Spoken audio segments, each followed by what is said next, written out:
chers lecteurs de Yerim Post. J'ai le plaisir de revenir avec vous en vidéo sur un article paru dans Yerim Post, le blog qui enquête pour mieux vous informer, sous le titre suivant.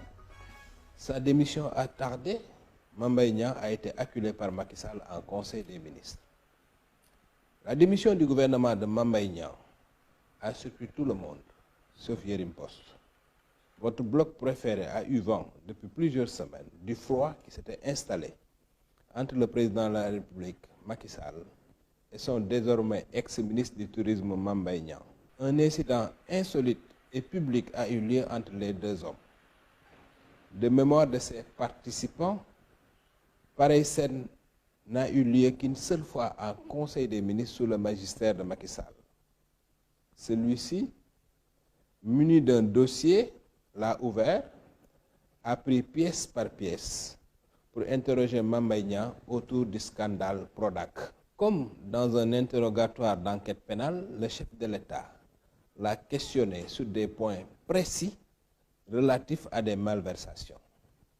Chaque fois que Mame Mbaye Niang répondait, il le rectifiait, lui opposait des chiffres, des dates, des faits précis. Pendant au moins une demi-heure, Macky Sall a acculé son interlocuteur, décelé des contradictions dans ses réponses, relevé les erreurs, mis en exergue les approximations.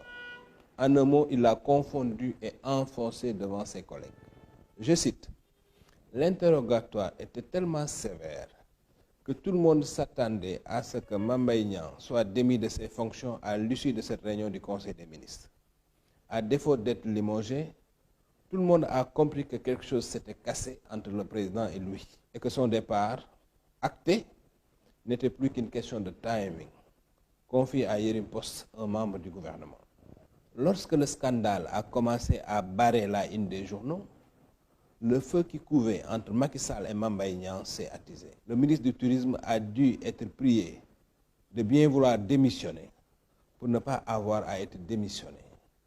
Nous sommes à quelques mois de l'échéance présidentielle cruciale de février 2019. Le scandale Prodac, amplifié par les médias, fait désordre et n'arrange pas les affaires du candidat à sa propre succession. Macky Sall, qui joue sa survie, ne peut se permettre le luxe de paraître comme protégeant qui que ce soit. Et sacrifier un de ses boys au nom de la bonne gouvernance, dans le contexte d'aujourd'hui, est plutôt une bonne opération. Une action d'image dont l'opinion pourra se